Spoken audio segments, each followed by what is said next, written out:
Eu estava fazendo uma avaliação aqui do nosso adversário de amanhã, o Alianza Lima, né? E estava olhando que os caras têm apenas uma vitória em fase de grupo desde 2018 em Libertadores. São 20 jogos de Libertadores, são 11 derrotas, 8 empates e apenas uma vitória, um aproveitamento de 18%, o time que nunca avançou às oitavas de final. Esse é o São Paulo que a gente vai, esse é o Alianza Lima que o São Paulo vai enfrentar amanhã, né? Quinto colocado no Peruanão, lá no Campeonato Peruano, perdeu para o time do Cueva no último final de semana. Então, assim, as coisas não andam muito bem lá. A gente sabe que cada jogo é um jogo, cada partida tem a sua representatividade. E a gente sabe que os caras vão para cima para querer arrebentar com o São Paulo, né? Não é novidade para ninguém isso daí. Para mim, por exemplo, vai ser o jogo com a maior pressão que o São Paulo vai sofrer nessa Libertadores, possivelmente nesse jogo. Enfim, esse é mais ou menos o cenário que o São Paulo vai estar enfrentando na altitude de Lima, né? Nosso querido, os queridos irmãos peruanos lá, o Peru que, eu vou falar uma coisa, o São Paulo é interessante que o São Paulo tem história com vários jogadores, né? Jogadores argentinos, Poi, Sastre, agora mais recentemente o Caleri, jogadores uruguaios, Pedro Rocha, Forlan, Dario Pereira, Diego Lugano. O São Paulo tem história aí com vários jogadores aí dos sul-americanos, né? E o São Paulo não tem quase história com peruanos. É interessante isso, né? Na verdade, o futebol brasileiro não tem muita história com o jogador peruano. O Cueva jogou um pouco no São Paulo, jogou até bem, mas não tinha cérebro, né? Mifflin, Ramon Mifflin, nos anos 70 jogou no Santos.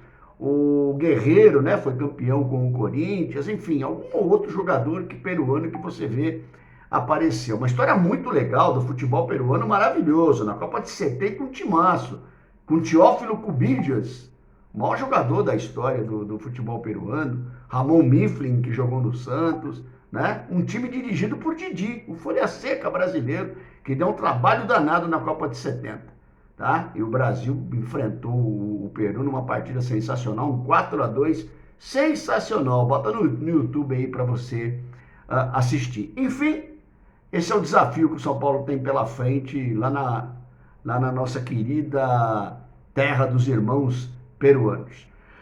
Rony Altieri, São Paulo, Raiz na área, já preparando, né? Preparando aí o esquenta para essa partida de Libertadores, imaginando como o São Paulo vem, a maneira como o São Paulo vem, isso porque já vai ter alguns reforços, né? São Paulo vai ter alguns reforços aí que já pode, de repente, entrar jogando. Enfim, aí é com o treinador, né? A maneira como o time vai recompor, como é que o time vai se compor amanhã, todos esses cuidados.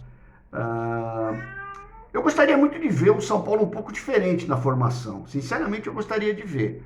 Se por um lado o São Paulo está aí nessa invencibilidade que tem gente comemorando, por outro lado, vamos entender como é que é?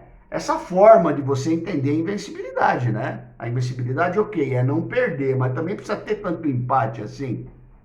Por que eu gostaria? Porque eu entendo inicialmente que o São Paulo não tem jogado numa maneira adequada, até pelos resultados que tem.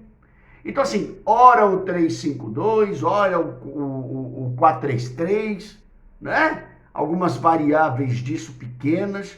Mas, enfim, o São Paulo nos últimos 11 jogos, meus irmãos, tem 7 empates e 4 vitórias. 7 empates, 4 vitórias. Pois bem, o São Paulo fez 13 gols em 11 jogos e tomou 8 gols. Se por um lado a defesa de alguma maneira ela funciona, por outro, cara, nós não conseguimos resolver o problema do ataque. Eu não posso considerar como positivo, meus irmãos, você fazer 13 gols em 11 jogos. Sinceramente, eu não posso continuar, eu não posso entender como adequado para um ataque de São Paulo Futebol Clube.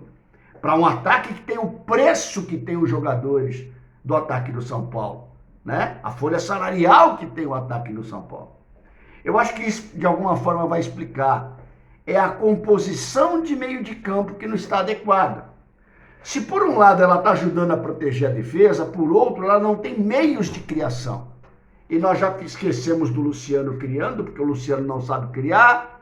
A gente está tendo aí o Alves aparecendo agora, né? Então vai ter alto e baixo ainda. O Alisson ainda sendo esse condutor, o Marcos Antônio tentando fazer a bola chegar com mais qualidade.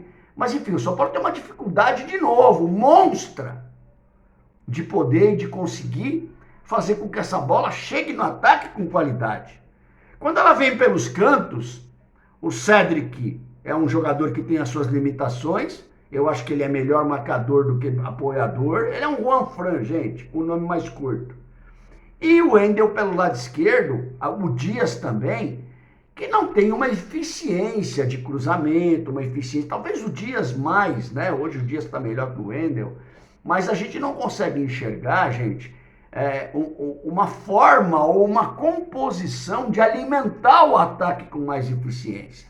E isso talvez explique os 13 gols em 11 jogos, né? O São Paulo nessas partidas, 11 jogos, né, 33 pontos disputados, o São Paulo fez 19 pontos. O São Paulo tem um aproveitamento de 57% nesses últimos jogos, nesses últimos 11 jogos. Então, assim, quando você faz esse resumão, você olha e fala, cara, será que taticamente não dava para arrumar de um outro jeito em que a gente pudesse ser mais eficiente nessa alimentação do ataque? Certo que o Oscar não tá, e o Oscar faz essa falta, o Lucas também faz essa falta, que são jogadores que pegam essa bola e carregam essa bola com mais qualidade, com mais eficiência, né? Só que assim, nós temos que ter elementos ali para compor isso de alguma forma. Portanto, de novo, né? A questão aqui não é ser anti-zubeldista. A questão aqui é só tentar entender o que está sendo de positivo ou não nisso, na maneira como o Zubeldia joga. E para mim, nem o 3-5-2, com o elenco que a gente tem, e nem esse 4-3-3 dele são eficientes. Não significa porque ele tem 3 caras no ataque que o time está fazendo gol, está sendo eficiente. Não significa isso, né? Talvez uma alimentação melhor nesse meio de campo, para uma chegada mais consistente, mais forte, poderia ser um fator diferencial, coisa que o Zubeldia não joga no 4-4-2, por exemplo, tá? Enfim, colocado tudo isso do lado, de novo, como o Zubeldia vem amanhã para enfrentar o Alianza Lima? Esse é o grande questionamento, a grande interrogação que a gente tem.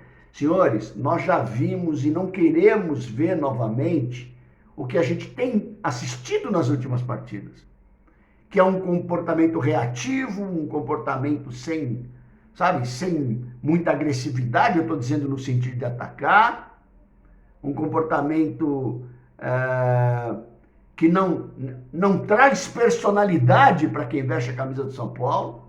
Se tem um pouco mais de posse de bola, como teve contra o Fortaleza, boa parte do jogo comandou as ações dentro da casa do São Paulo.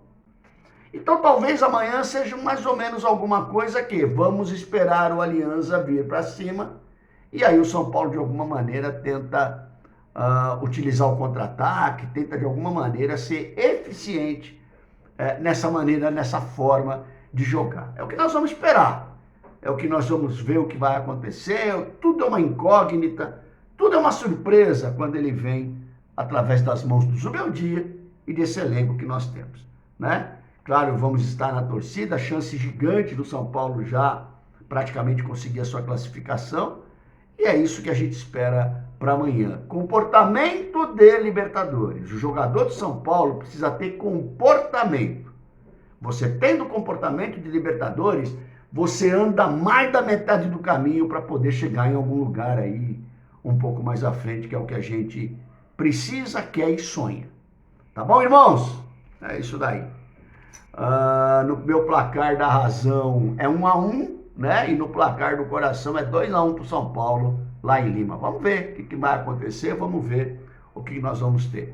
Agradecer demais aí os irmãos que comentam, curtem, Estamos numa batida aí para atingir 31 mil, né?